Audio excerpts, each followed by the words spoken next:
waxaan rabaa inaan u mahadceliyo fursaddan aan uga faa'iideysto halkan waxaan ka arkaa hooyaday hooyo waa mahadsan tahay fursaddan aan uga faa'iideysto si public ah inaan kugu mahadceliyo ilaahay ka sokow meeshaan taagnahay adaa ka mas-uula dhib baa nala soo martay waad na soo korisay waxbaad na soo bartay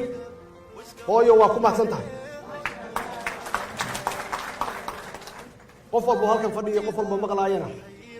waa in waalidiintu saas la yiraahdo waa mahadsantihiin mar walbaba